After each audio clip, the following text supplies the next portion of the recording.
자, 이번 주 다음 주 욥기의 고난과 회복 이야기라는 큰 타이틀을 가지고 오늘 설교 제목은 하나님 소원합니다. 하나님 소원합니다라는 제목을 가지고 말씀을 나누고자 합니다. 우리 아까 찬양하면서도 다시 한번 인사했지만 우리 다시 한번 인사할까요? 우리 좌우 계신 분들 바라보면서 당신이 제 옆자리에 계셔서 너무 행복합니다. 서로 축복하면서 합시다. 시작. 당신이 내 옆자리에, 당신이 내 앞자리에, 당신이 내 뒷자리에 있어서 너무 행복합니다. 예. 그리고 저 방송실에서 섬기면서 제가 그런 마음 들 때가 많이 있는데, 이게, 어, 이 시스템이 없어도 예배는 드릴 수 있잖아요.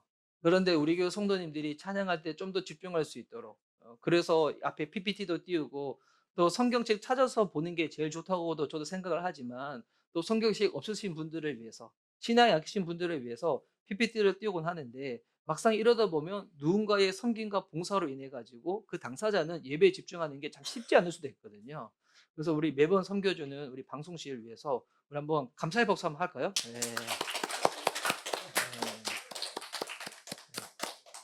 그래서 언젠간 진짜 저는 모르겠어요. 우리 교회에 이렇게 다들 하나님이 세 가지 보내주시고 초신자 보내주면 아직은 이 시스템을 해야 되겠지만, 저는 솔직히 설교 시간에 설교자가 성경 여기 봅시다라고 할 때 조금 시간 걸려도 성경책 보는 게 제일 좋거든요. 직접 찾아가지고 보는 게.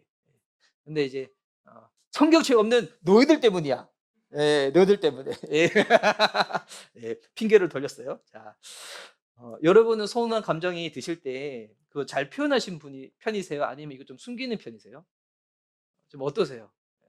누군가한테 서운한 마음이 딱 들 때. 예, 어때요? 어, 표현해요? 가은이는? 안 해요? 라미는? 사람마다 달라. 목사님이 그래. 목사님도 사람마다 달라. 예. 저는 어, 기본적으로는 잘 표현하지 않고 좀 누르는 편이었습니다. 예. 근데 그러다 보니까 신앙생활 할 때도 하나님께 서운하고 섭섭할 때가 있는데, 그런데 이거를 마치 제가 불경건하다고 생각해 가지고 저는 하나님께 직접 서운하다고 표현한 적이 거의 없었던 것 같아요. 근데 반면에 사람한테는 직접적으로 표현을 안 해서 그렇지 제 안에는 그런 감정을 가지고 제가 뾰족하게 대할 때가 많이 있거든요. 누구한테 그럴까요? 가족들한테. 제일 만만한 사람들한테. 근데 제가 이제 이번 주 기도하면서 깨달은 게 있었어요. 그러니까 하나님께는 제가 서운하다고 섭섭하다고 말하지는 않았지만 주변 사람들한테 제가 그런다는 게 그 역시도 하나님께 하는 것과 같다는 것을 깨달았어요. 예.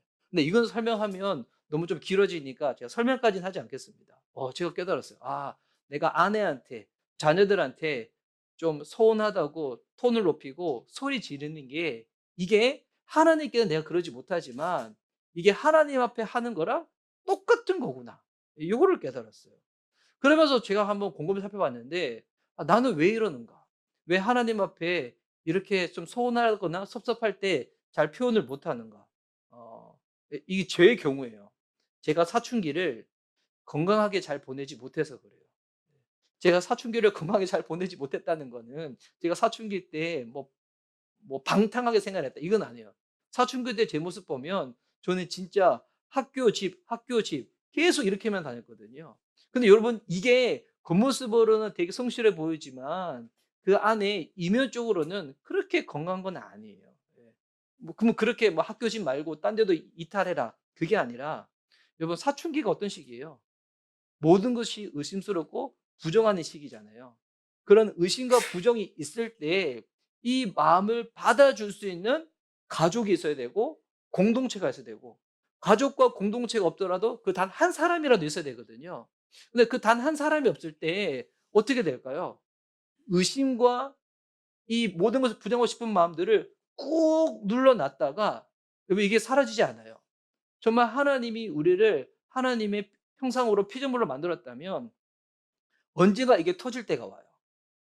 언제 터지는지 알아요? 예. 나중에 가장 만만한 사람 만났을 때, 편한 사람 만났을 때. 예. 내가 어려운 사람한테는 잘 그렇게 얘기하지 못해. 근데 편하고 만만한 사람 만났을 때 이게 확 터져 버려요. 예. 그래서 우리 그래도 우리 미션 리바이벌 교회 청소년들은 우리 부모님들이 참 좋으신 것 같아요. 부모님들은 그런 시간을 보내지 못했지만 우리 자녀들한테는 그런 시간을 보내지 않도록 기다려 주고 이해해 주고 해 주는 것 같아요. 예. 맞죠? 이게 옳은 소리 한다고 해 가지고 들리는 게 아니잖아요. 예. 그런 시기를 잘 보내야 돼요. 근데 여러분 이게 사람이 육적인 성장뿐만이 아니라 영적으로도 마찬가지예요. 여러분 영적으로 성경 요한일서에 보면 사람이 성장할 때 어 어릴 때가 있고 청소년일 때가 있고 청년일 때 그리고 부모일 때가 있다고 하잖아요. 여러분 이 신앙에도 그럴 때가 와요. 모든 것이 부정되고 모든 것이 의심스럽고 그리고 처음에 초신자 때는 기도할 때마다 하나님이 다 응답해 주시고 진짜 하나님이 나 사랑하는 같았다가 어느 순간 세상은 만만치 않거든요. 내 생각과 다르게 내 주변은 그렇지 않거든요. 그리고 이럴 때 좀 그렇지만 교회를 잘못 만나잖아요. 교회를 잘못 만나면 그냥 시키는 대로 하는 게 잘하는 거라고 이게 잘못된 신앙을 주입시켜요. 뭐 시키는 대로 하는 게 잘 되는 게 아니라 시켰는데 '왜 그것을 해야 되지?' 생각하고 고민하고 이 과정을 거치고 난 다음에 순종하는 게 건강한 순종인데 그 과정을 생략해 버리잖아요. 그럼 어떻게 되는지 알아요? 영적으로도 언젠가는 망가질 때가 와요. 그래서 코로나 팬데믹을 거치면서 교회를 떠난 수많은 사람들이 있습니다. 그전에는 자기 교회밖에 몰랐어요. 조금 열심히 있는 사람들이야 그냥 뭐 유튜브 통해 가지고 다른 목사님들 설교도 들어보고 했었지만 자기 교회밖에 몰랐거든요. 그 목사님들이 우리 교회 설교만 우리 교회에서 지시한 대로 하라는 대로만 해. 했는데 진짜 복음적인 목사님들 설교 들어보니까 다른데 맞아요. 우리가 성경에서 읽었던 예수님의 모습은 '이 모습과 가깝지 않을까?' 생각을 들게 되면서 마음에 막 이게 갈등과 의심이 있다가 코로나 팬데믹 때 예배를 못 드리게 되고 팬데믹 끝나고 난 다음에 다시 거기 돌아가면 자꾸 뭐 하라는 얘기, 하지 말라는 얘기, 그거 안 하면 저주받는다, 벌 받는다, 그걸 해야지만 축복받는다, 말도 안 되는 그런 율법적인 얘기만 들으니까 이분 사람이 그런 데 가고 싶겠어요? 안 가죠. 그래서 그런 사람들이 지금 300만 명이나 있대요. 가난한 성도가. 예. 좀 그들이 하나님을 왜 그렇게 떠나게 됐는가? 왜 교회 공동을 떠나게 됐는가? 저는 이 얘기할 때마다 제가 목사라서 그렇지만 1 차적인 책임은 누구한테 있어요? 목회자한테 있어요. 예. 목회자가 예수님을 잘못 알려준 거예요. 복음을 잘못 가르쳐 준 거예요.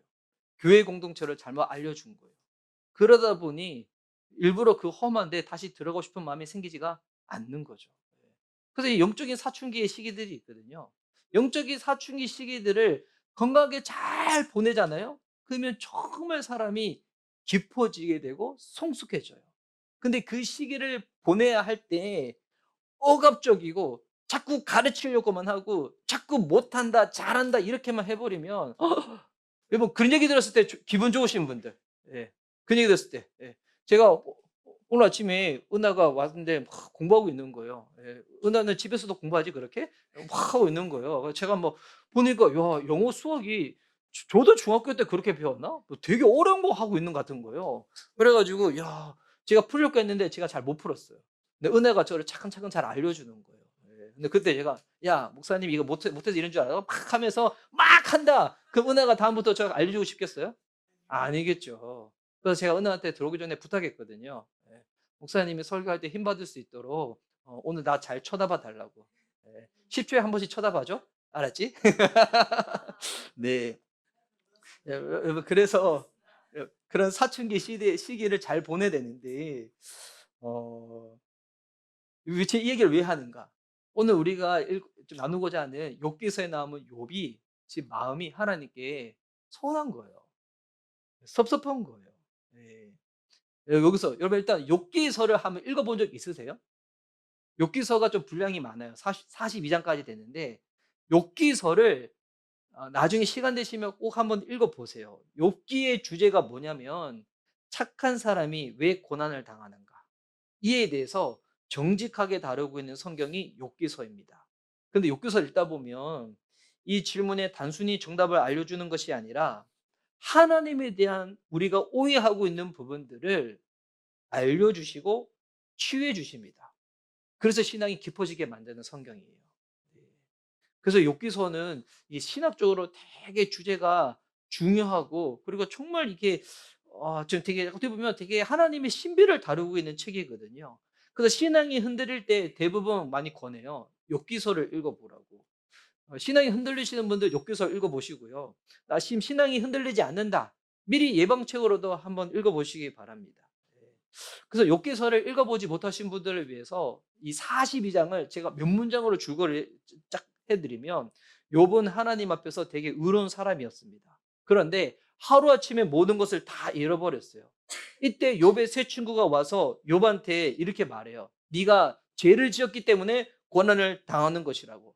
이렇게 옥신각신 막 티키타카로 대화를 막 주고받다가 이 끝부분에 가면 젊은 사람 엘류가 나와서 또 욥의 잘못을 또 지적합니다.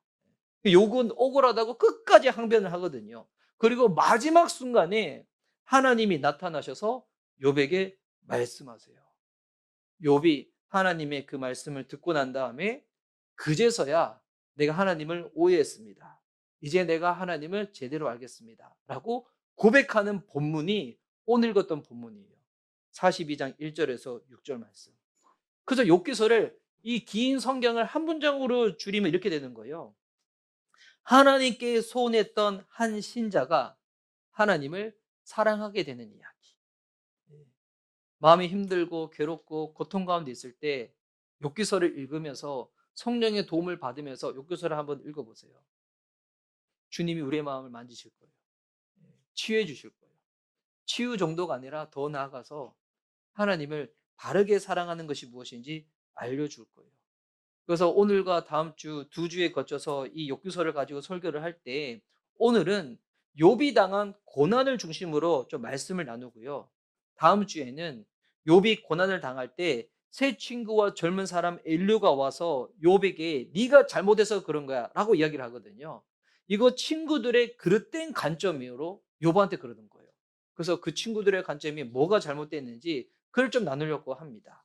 그럼 오늘은 욥이 당한 고난을 중심으로 나눌 거니까 그러면 욥이 어떤 고난을 당했는지를 먼저 알아야 되잖아요. 욥이 당한 고난이 보면 욥기 1장, 2장에 보면 두 차례 고난이 나옵니다. 순서적으로.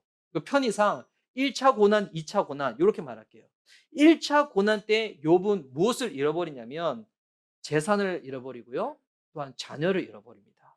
이게 욥기 1장 13절에서 19절까지 나와요. 한번 띄워 주시겠어요? 근데 이 PPT가 본문이 길어가지고 다 읽지는 않겠습니다. 그런데 16절 보면 이렇게 나오죠.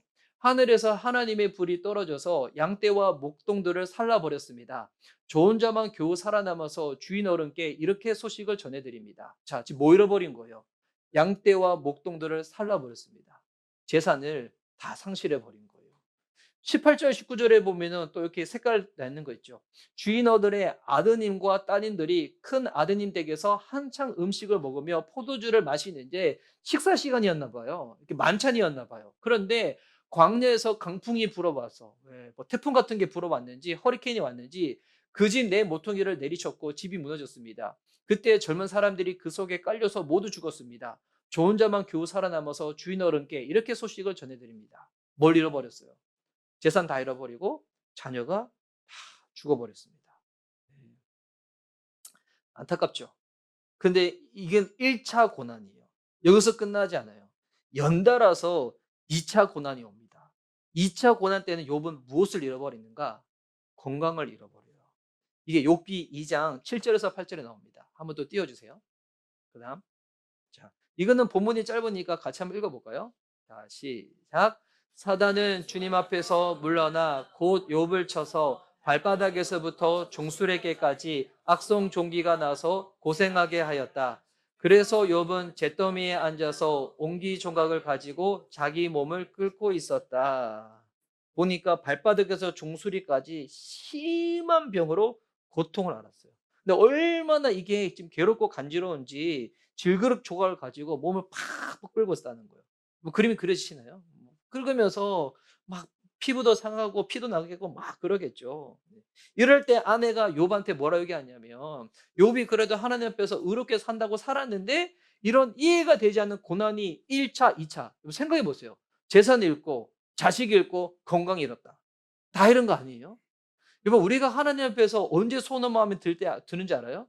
여러분이 소중하게 여기는 그 어떤 것들을 갑자기 내가 상실하게 돼 버리는 거예요. 이유도 알 수 없이. 여러분 그럴 때 하나님 앞에서 "나 괜찮아, 나 괜찮아요." 이런 사람도 있어요?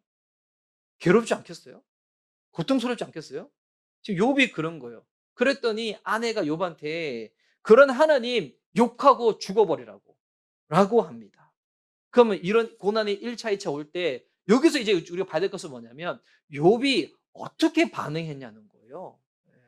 우리 인생 가운데도 고난이 있습니다. 크고 작은 고난이 있습니다. 고난 없는 인생이 어디 있겠어요. 이번 한 주간도 지내면서도 여러분 삶 가운데 그런 고난이 있었을 거예요. 직장에서든 뭐 부부 관계에서든 아니면 학교에서든 하여튼 크고 작은 고난들 아니면 겉으로 아니더라도 나의 정신적으로 내적인 그런 갈등 어려움들이 있었을 거예요. 이때 욥은 첫 번째 고난은 이렇게 반응해요.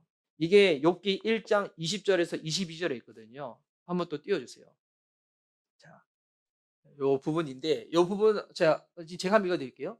이때 욥은 일어나 슬퍼하며 겉옷을 찢고 머리털을 민 다음에 머리를 땅에 대고 엎드려 경배하면서 저랑 신하시 목자님 민 거는 이런 것 때문에 민 건 아니에요. 예. 자, 어, 그리고 이렇게 말하였다. 모태에서 빈손으로 태어났으니 죽을 때에도 빈손으로 돌아갈 것입니다. 주신 분도 주님이시요 가져가신 분도 주님이시니 주님의 이름을 찬양할 뿐입니다. 이렇게 욥은 이 모든 어려움을 당하고서도 죄를 짓지 않았으며 어리석게 하나님을 원망하지도 않았다. 야, 여러분 욥이 못해요. 여러분 이거 엄청나지 않아요? 재산 잃었어요. 자녀 잃었어요. 근데 하나님 원망했다고 원망 안 했다고요? 원망 안 했어요. 근데 여러분 이거 잘 봐야 돼요. 만약에 욥기가 2장에서 이렇게 끝나버렸다라고 하면 욥은 진짜 신앙이 성숙한 사람이라고 생각할 수 있는데 근데 욥기는 42장까지 있어요. 욥이 그다음에 하나님 앞에서 내가 얼마나 의롭게 살았는데 이런 어려움을 주셨는가라고 그렇게 표현하거든요. 이거는 어떤 모습이냐면 믿음으로 훈련된 자동 반사예요. 그냥 반사적으로 이렇게 고백을 하는 거예요. 반사적으로. 예. 그러니까 욥이 실제로 안 믿은 건 아닐 거예요. 하나님이 모든 것을 주관하신다는 믿음을 갖고 있었어요. 그러니 고통 가운데도 하나님을 원망하지 않으려고 종교적으로 신앙 고백을 하는 거예요. 근데 이 고백이 진심이었을까? 그래요. 저는 진심이 아예 아니라고는 말할 수 없지만 너무 충격적이고 복합적인 이 감정 상태 가운데서 믿음으로 이것을 누르고 해석하려고 애쓰는 거죠. 이 정도는 나 그래도 흔들림 없이 유연하게 대할 수 있어. 라고 보여주는 거예요. 여러분 이게 신앙이 있는 모습이에요? 없는 모습이에요? 예. 있는 모습일까 없는 모습일까요? 이거는 있다고도 할 수 있겠고 아니면 없다고도 할 수 있겠고. 근데 중요한 거는 2차 고난이 연달아 일어났다는 거죠. 2차 고난.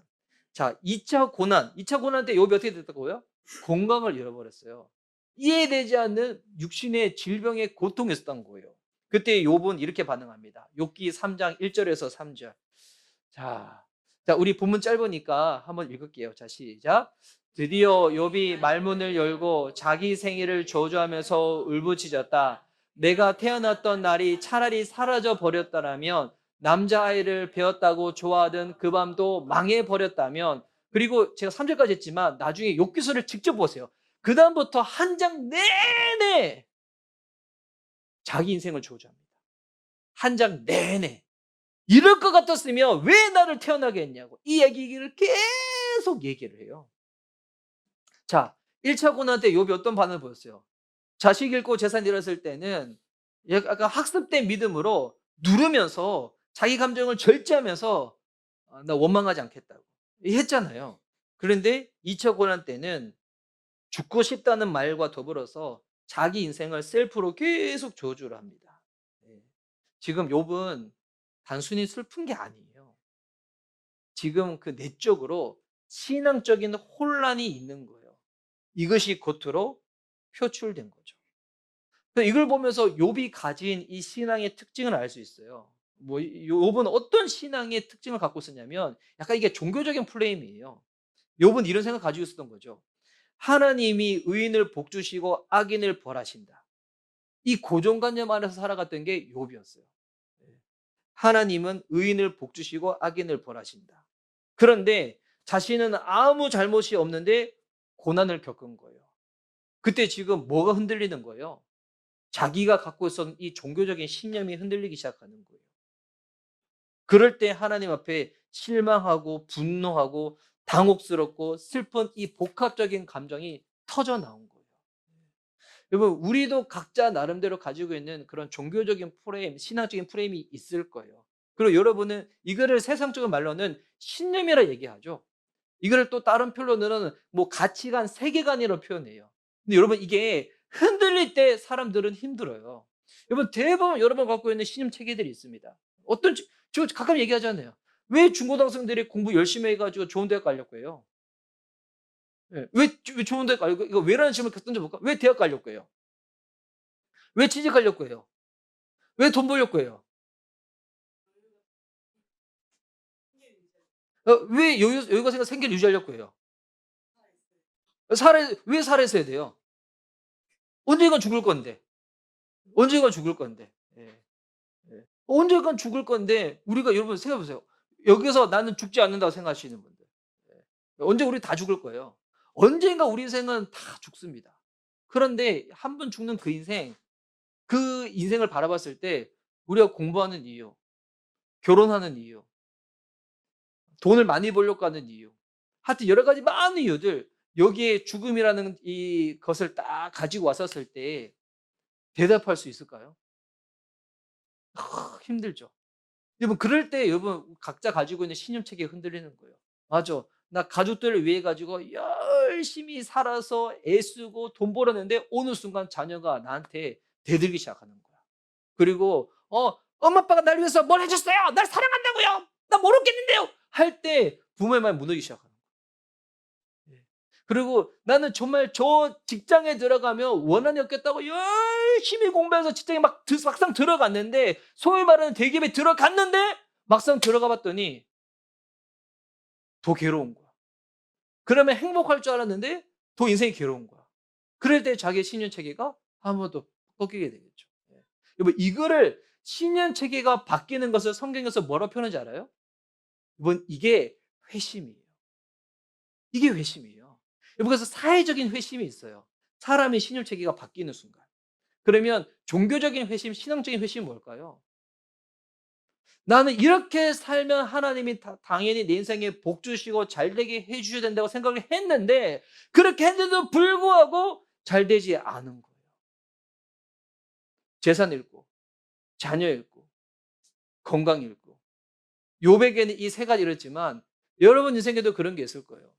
난 열심히 살았는데, 내가 진짜 주님 앞에서 나 부단히 애쓴다고 노력했는데, 그런데 내가 생각지도 않는 그 결과가 내 인생에 딱 주어졌을 때, 그때 자기의 신념 체계가 흔들리고 세계관이 흔들리면서, 학습된 사람들은 하나님께는 선하다는 것을 표현하지 못하겠지만 주변 사람들에 표현하겠고, 아니면 솔직하고 정직하신 분들은 이런 하나님 앞에 투사를 하는 거죠. 어떻게 나한테 이럴 수가 있냐고. 어떻게 나한테 이럴 수가 있냐고. 그래서 고난에 대한 욥의 반응을 요약하면 이거예요.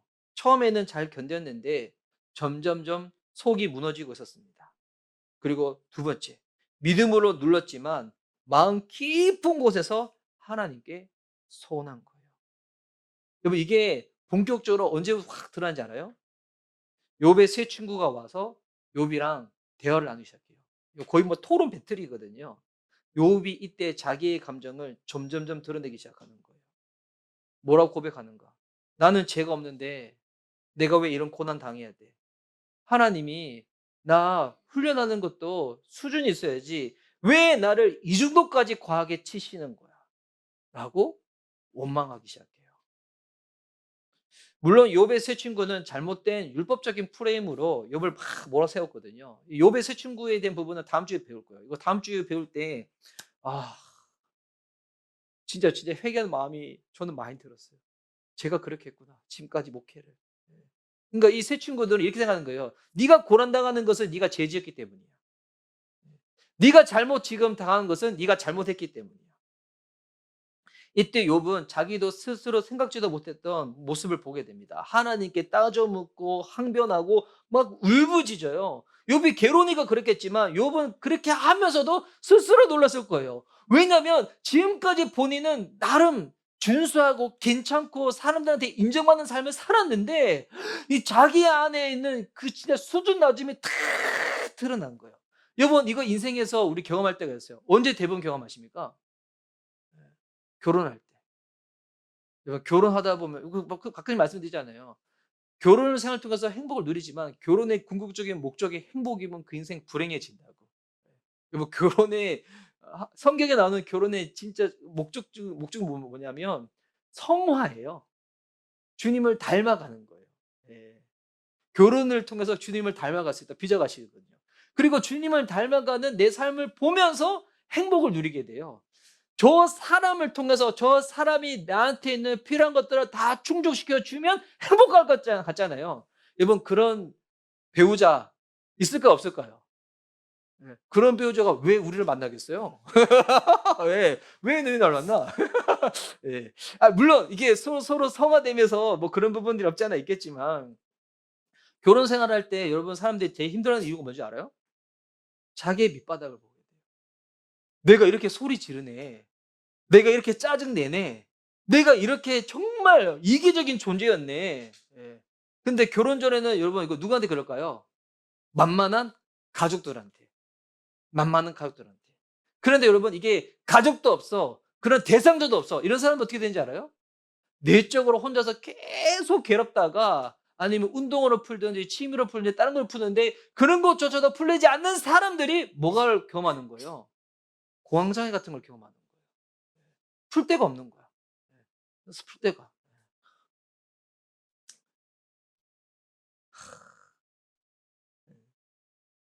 우리가 생각지도 못한 고난과 어려움을 당했을 때 그럼 우리는 어떻게 행동해야 될까요? 생각지도 못한 고난과 어려움을 당했을 때. 저도 제 인생에 생각지 못한 것이 막 펼쳐질 때가 있거든요. 이 개척이라는 것도 그래요.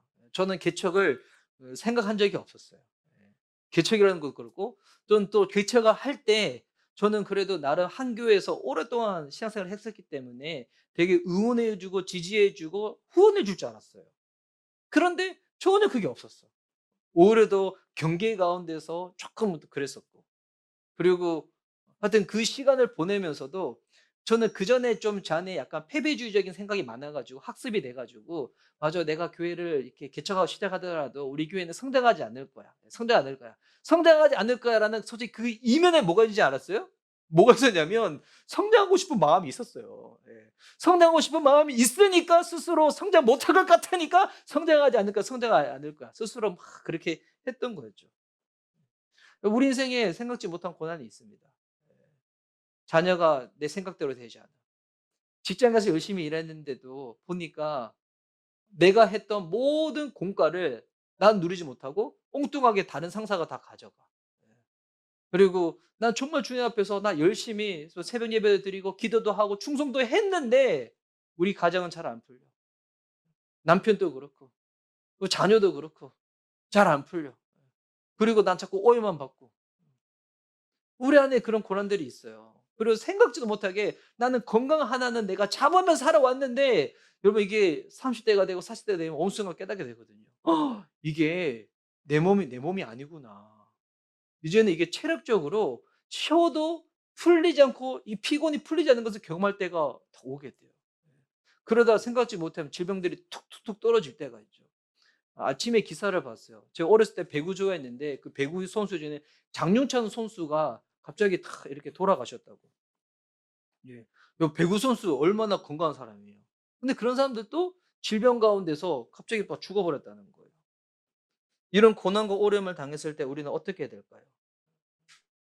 네, 우리나라는 좀 체면 문화, 유교적 간섭이 좀 많다 보니까 이게 교회 안에도 많이 있어서 내 안에 어떤 생각들을 드러내는 게 마치 신앙 없다고 생각을 해 버려요. 치부해 버려요. 감추고 누르고 만약에 진짜 신앙 안에서 해석되어졌으면 그렇게 해도 돼요. 그런데 신앙 안에서 본인이 소화가 안 됐어. 소화가 안 됐는데 계속 누르고 감추고 드러내는 것은 신앙이 없다고 생각하면서 억지로 참는다. 이게 신앙일까요? 그렇지 않다는 거예요. 그렇지 않다는 거예요. 그런 사람들 제가 보니까 어떤 경험하냐면 하나님께는 안 그래. 근데 주변에 만만한 사람들한테 막 그래. 저 봤어요. 예. 하나님께는 정말 철저하게 하는데 주변 사람들한테 막 함부로 대. 여러분 이거 깨달으셔야 돼요. 여러분 예수님이 다른 거는 다 용서하시고 하시지만 예수님이 정말 싫어했던 것 중에 하나가 뭐냐면 외식하는 거였어요. 여러분 외식을 예수님이 왜 싫어하는지 알아요? 외식하게 되면 하나님을 오해하게 만들어요. 생각해 보세요. 집에서 집에서의 부모님 모습과 교회에서 부모님 모습이 완전히 딴판이야. 자녀가 어떨까요? '뭐야? 저게 예수님 믿는 모습이야?' 하면서 누구를 결국 오해하게 돼요? 하나님을 오해하게 되는 거예요. 이거 외식이잖아요. 근데 여러분 그 외식이 그것만 외식이 아니라 하나님께는 함부를 못 하는데 사람들한테 함부로 한다. 여러분 이것도 외식이에요. 여러분 보세요. 뭐 하나님 앞에서 저렇게 막 충성된 사람이 사람들한테는 되게 막 과격스럽게 막 대한다. 이것도 외식이죠. 예. 뭐 그럴 때 주변 사람들이 신앙이 약한 사람들이 비신자들이 우리의 VIP들이 누구를 오해하는지 알아요? 하나님과 교회로 오게 돼요. 그럼 뭐야? 예수 님는 사람이 자기 생각만 옳다고 말하고 대화하지도 않고 틀렸다고 하고 그렇게 안 하면 막 그래서 요즘 지금의 현대인들이 그 문구가 틀린 건 아니죠. 예수 천국 불신 지옥. 근데 뭐가 사람들이 싫은 거예요? 그 정서가 싫은 거예요. 그 정서가. 자기만 옳다 생각해 가지고 믿지 않는 사람들. 그리고 그 자기의 아니에요? 나는 너보다 학벌도 떨어지고 뭐도 떨어지지만 예수님에서 천국 갔는데 네가 아무리 세상에서 잘 나가도 너 예수님 안 믿기 때문에 너 지옥 가는 거라고. 이거 자기의 아니에요? 예? 여러분 우리가 행위로 구원받았어요? 열심으로 구원받았어요? 행위로 구원받았고 열심으로 구원받았고 노력으로 구원받았으면 그렇게 해도 돼요. 본인의 업적이니까. 근데 우리가 어떻게 구원받았어요? 모든 사람이 죄를 범하였음에 하나님의 영광을 이루지 못한다. 이거 믿으셔야 돼요. 우리는 어떠한 노력과 애씀과 윤리와 도덕으로도 하나님의 수준에 이르지 못하는 죄인입니다. 그분이 낮아지셔서 우리처럼 되셔서 우리의 이 모든 마음을 대신하여 우리의 모든 죄를 대신 짊어지시고 그분이 죄인이 되셔서 십자가에 죽으셔서 그것을 그 은혜를 내가 받아들임으로 우리가 자녀가 된 거잖아요. 여러분 이거를 예수님 처음 믿을 때만 믿는 것이 아니라 이 믿음을 계속 유지해야지 어떻게 될까요? 우리를 통해서 하나님께 영광을 못 돌리는 거 영광 못 돌리는 거 이거는 나중 일이고 주변 사람들이 예수님을 하나님을 교회를 오해하지 않게 되는 거예요. 그래서 저는 이런 거 나눌 때마다 늘 제 마음에 있는 죄송스러운 마음은 1차 책임은 목사한테 있다. 목회자들이 얼마나 이중적이고 위선적이고 가식적인 모습을 보였으면 성도들을 그렇게 가르쳤을까? 그렇게 나눴을까? 하나님 너무하시네요. 저는 왜 이런 일을 겪어야 하나요? 여러분 이런 말이 올라올 때가 있잖아요. 여러분 그럴 때 그런 마음 올라올 때 내가 소화할 수 있는 만큼이면 표현 안 해도 돼요. 근데 내가 소화할 수 없을 지경까지 올라왔잖아요. 고백하시기 바랍니다. 표현하시기 바랍니다. 그 신앙의 파탄이 아니에요. 그 회복의 시작이에요. 하나님 아세요. 우리가 괴로워하는 거, 고통스러워하는 거, 아파하는 거 그거 아세요. 그 마음 감추지 말고 드러내는 게 회복의 시작입니다. 물론 시간이 지나면 시간이 이게 좀 한참 걸릴 수는 있어요. 사람들마다 다르게 차이가 있겠지만 그 모든 것들은 결국 하나님의 오해에서부터 비롯된 거예요. 저도 그런 오해를 받을 때가 많이 있거든요. 그러면 사람이 오해받으면 마음 불편하잖아요. 어 그런데 우리 하나님은 우리랑 다르세요. 우리가 하나님에 대한 오해로부터 비롯되어서 주님을 원망하는 마음이 있을 때 주님은 우리를 정죄하지 않으십니다. 그래서 하나님이 욥에게 등장했을 때 욥한테 어떻게 하냐면 정죄하지 않으세요. 하나님의 오해한 그 자리에서 내가 힘들다고 토로하고 울부짖는 그 자리에서 진짜 하나님을 만나게 되는 거예요. 그래서 하나님이 욥한테 나타나셨을 때 욥이 왜 고난을 당했는지 그 이유를 설명하지 않으세요. 이 목회자들이 잘 들어야 돼요. 성도가 어느 고난을 당했을 때 우리는 왜 고난을 당했는지 이것 잘 알려주면 그냥 잘 깨달아서 고칠 거라 생각하는데 그렇게 해서 고쳐지는 게 아니라니까요. 하나님은 욥한테 뭐를 드러내시냐면 당신의 주권과 지혜와 전능하심을 하나님이 지으신 온 세상과 우주를 통해서 말씀하세요. 내가 땅의 기초를 놓을 때 너 어디 있었니? 한 욥을 정죄하지 않으세요. 그런데 무엇을 보여주시는 거예요? 욥아, 네가 이해하고 네가 생각하는 것이 절대적이지 않아. 인간은 인식에 있어서 한계가 있어. 욥기의 주제가 그거거든요. 하나님은 하나님이시고 인간은 인간이다. 네가 생각하는 것, 네가 경험한 것, 그거를 일반화해서 절대 하면 안 돼. 네가 알지 못하는 그런 영역이 있어. 여러분, 이거를 받아들일 때 우리가 하나님을 믿음의 대상으로 받아들이게 돼요. 여러분, 믿음과 인식은 다르잖아요. 그냥 내가 생각하는 대로 다 돌아간다. 다 움직여지는 게 짜맞춰지는 게 하나님이다. 안 믿어도 되죠. 그렇다면 그 하나님은 그냥 시스템이죠. 근데 하나님은 시스템이 아니에요. 이 모든 것을 덮고 계시고 우리가 생각하지 못하는 그 부분까지도 하나님은 다 창조하시고 주관하시는 분이신데 이거를 모르는 우리들을 정죄하시는 분이 아니세요. 기다려 주시는 분이세요. 우리가 그것을 이해할 때까지 옆에서 계속 말씀하시는 분이세요. 그래서 하나님의 그 대화를 쭉 말씀을 통해서 욥이 어느 순간 깨달아졌을 때 이렇게 고백을 하는 거예요. 욥기 42장 5절 말씀. 이 구절은 우리 함께 읽을까요? 자, 시작. 주님이 어떤 분이시라는 것을 지금까지는 제가 귀로만 들었습니다. 그러나 이제는 제가 제 눈으로 주님을 뵙습니다. 여러분, 이런 욥의 고백이 우리 삶 가운데도 크든지 작든지 계속 일어나게 되는 거예요. 여러분, 이게 예수님을 닮아가는 거예요. 이게 성하고요. 이게 회심이에요. 이 작은 회심들이 우리 안에서 계속 일어나게 되는 거예요. 아, 내가 생각했던 것만 맞다고 생각했는데 그게 아니구나. 그래서 우리 신학자들도 겸손하게 얘기하는 거예요. 내가 말하는 게 다 옳은 게 아니기 때문에 나는 이런 경향성을 가지고 있기 때문에 그때 뒤에 뭐를 붙이는 거예요? 주의라는 것을 붙이는 거예요. 개혁주의, 교리주의, 성서주의. 왜냐하면 내가 생각하는 게 옳지 않기 때문에 저런 이런 경향을 가지고 있습니다. 당신은 어떤 경향을 가지고 있습니까? 뭐 이럴 때 복음 안에서 뭐가 가능해요? 대화가 가능하고 소통이 가능하고 더 나아가서 그 사람의 마음과 아픔을 이해하는 공감까지도 당하게 되는 거예요. 우리가 하나님의 사랑을 의심하고 하나님을 오해할 때 그래서 주님이 우리에게 도와주시기 위해서 허락하신 것이 두 가지가 있어요. 하나님이 오해되고 서운하고 답답하고 기쁨을 잃어버렸고 신앙의 의미와 내 존재의 삶의 가치를 모를 때 여러분 이때 두 가지 생각하세요. 첫 번째는 복음이고요. 두 번째는 공동체입니다. 여러분 예수님을 기억해 보세요. 진짜 하나님이 나 사랑하는 거 맞아?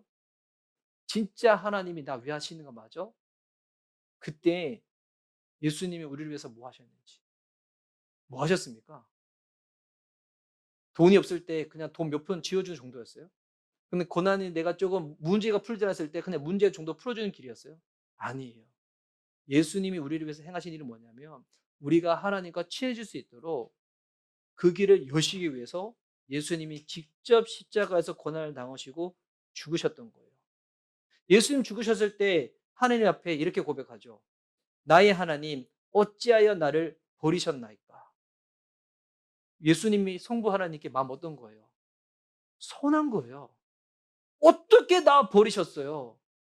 예수님이 성부 하나님의 말씀에 순종하여 이 땅에 인간으로 오시고 정말 율법을 1.1획도 틀리지 않으시고 다 순종하시고 완벽한 삶을 사셨는데 그분이 십자가에서 외쳤던 고백은 하나님, 나 소원해요. 어떻게 나한테 이럴 수가 있어요?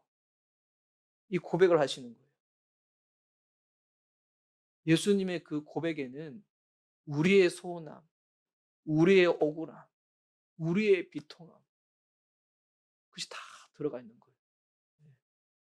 그리고 나를 대신하여서 십자가에서 죽으시는 거예요. 오해와 억울함이 내 안에 목구멍까지 차오를 때 예수님의 그 십자가의 죽음을 떠올려 보시기 바랍니다. 예수님도 억울하시고 서운하고 섭섭한 가운데 십자가에서 죽으셨던 거예요. 왜? 내 안에는 억울함과 비통함과 그 부분을 주님이 아신다는 거예요. 그거를 주님께서 만져주시겠다는 거예요. 그래서 제가 이거 설교를 준비하는데 이런 기도가 저한테 올라왔어요. 성령님 도와주세요. 성령님 도와주셔서 우리로 하여금 우리가 어떤 죄인인지, 우리로 하여금 우리가 어떤 하나님 주님 앞에서 모습인지 이를 깨닫게 해주십시오. 그를 깨닫는 순간부터 정말 하나님과의 그 관계가 시작되어지는 거거든요. 그리고 오해를 풀기 위한 다른 한 가지는 뭐냐면 교회 공동체입니다. 소원했던 감정은 복음에 대한 깊은 이해를 통해서 풀어지게 되지만 그 과정이 있잖아요. 그 시간이 필요하잖아요. 그 과정 가운데 함께 오해를 나누고 풀고 아니면 풀리지 않더라도 기다려주는 공동체가 뭔지 알아요? 그게 교회예요. 근데 지금까지 우리가 교회라고 생각했었을 때 잘못 이해했던 교회는 뭐예요? 자꾸 뭐를 해야 된다. 하지 않으면 너 벌 받는다. 너 하나님과 멀어진다. 너 그러니까 은혜가 떨어졌다. 너 그러니까 너 안 되는 거라고 계속 했잖아요. 무언가 해야지만 된다는 이야기. 여러분 성경은 그런 이야기가 아니에요. 성경은 어떤 이야기예요? 그분이 우리를 위해서 무엇을 하셨는지 그것이 기록되어 있는 복음이 성경이에요. 그 이야기를 먼저 들어야지 자꾸 왜 무엇을 해야 된다 이야기를 자꾸 듣게 하는 거예요. 그게 예수님에 대한 오해예요. 그게 복음에 대한 오해고요. 교회가 그렇게 대하니까 성도들이 신앙생활을 하면서도 기쁨이 없든지 그렇게 따라가는 사람들은 그러지 못한 사람들을 정죄하고 판단하지 그렇게 되는 거예요. 누군가 고통당하고 아파할 때 아무 소리 없이 가만히 있는 사람 보면서 믿음 좋다고 말하지 마세요. 그냥 괜찮다고 말씀하세요. 괜찮다고. 그래도 된다. 우리가 할 수 있는 최선은 그냥 옆에 있어 줄게. 하나님 하실 거라고. 사람이 사람을 변화시키지 못하잖아요. 성령님께서 그들을 만지고 변화시킬 수 있을 때까지 우리가 할 수 있는 최선은 그냥 옆에 그냥 있어 주는 거예요. 그냥 기다려 주고 그냥 품어 주는 거예요. 회복은 복음과 공동체 안에서 시작되어질 것입니다. 그래서 여러분 신앙이 무너지더라도 저희가 수련회를 앞두고 있잖아요, 여름에. 근데 제가 수련회 앞두면서 2년 전에 우리 수련회 할 때 침례식을 했어요. 그때 5명이 침례를 받으시고 그때 석현이가 침례를 받을 때 석현이가 저한테 그 얘기했었거든요. 부모님이 교회를 싫어해서 예배를 매주 못 나올 거라고. 그런데 그때 제가 석현이한테 그런 설교를 했었어요. 교회 공동체만 떠나지 말라. 교회 공동체 떠나지 말라. 이 얘기가 매주 예배 나라 이 얘기는 아니었어요. 너의 영적인 소속이 교회 공동체 이것만 너 떠나지 말라고. 이거 절대 잊지 말라고. 신앙이 무너져도 하나님 안에 머무르면 돼요. 하나님 안에 머무르는 게 뭐예요? 관념적인 게 아니에요. 그래도 나에게는 영적인 집이 있다. 그래도 내가 속해 있는 나는 교회가 있다. 공동체가 있다. 그게 회복의 시작이고 그 회복의 과정입니다. 그래서 교회는 기다려주는 공동체이고 함께하는 공동체가 되어야 됩니다. 이게 가족의 의미잖아요. 함께하고 기다려주는 거. 잘못했다고 판단하고 찌르고 이게 아니잖아요. 기다려주고 함께하는 공동체. 그가 정말 가족한테 해서는 안 될 짓을 하지 않고서야 나머지 부분에서는 기다려주는 겁니다. 오늘 말씀의 결론을 맺으면 우리도 욥처럼 모든 답을 몰라도 됩니다. 중요한 거는 고난 가운데 누가 우리와 함께하고 있냐는 것을 기억하는 거예요. 십자가에서 모든 고통을 친히 겪으신 예수님이 함께 하시고요. 그리고 그 예수님의 복음의 열매로 말미암아 생긴 교회 공동체가 나와 함께하고 있는 거구나. 여러분, 교회가 있다는 것, 내가 속해 있는 교회가 있다는 것은 우리 서로가 서로에게 그와 같은 존재가 되어서 서로 지탱해주고 의지해주라는 의미입니다. 여러분, 저는 선교가 해외 나가는 것만 선교라고 생각하지 않아요. 그렇게 옆에 있어 주는 거? 그 선교예요. 그 사랑의 실천이죠. 그게 흘러차고 넘치고 난 다음에 자연스럽게 밖으로 향하는 거예요. 우리 안에 있는 연약하고 아픈 지체들 옆에 있어주지 못하는데 밖에 나가서 존다고 밖에 나가서 선교한다고요? 물론 그것도 할 수 있겠지만 우리 작은 교회 1차적인 선교는 하나님이 우리에게 붙여주신 작은 연약한 지체들 하나님이 얼마나 기다리셨는지 그를 이해하는 마음으로 함께 하는 것입니다. 서툴러도 되고요. 못해도 되고요. 마음이 원치 않으면 안 해도 됩니다. 그냥 함께하면 됩니다. 그냥 하나님의 그 은혜와 그 사랑이 우리를 세워 가실 것입니다. 그 은혜 가운데 품어 나아가는 우리 미션 리바이벌 교회가 될 수 있기를, 우리 공동체가 될 수 있기를 예수님의 이름으로 축복합니다. 아멘. 우리 함께 찬양하고 우리 기도하도록 하겠습니다.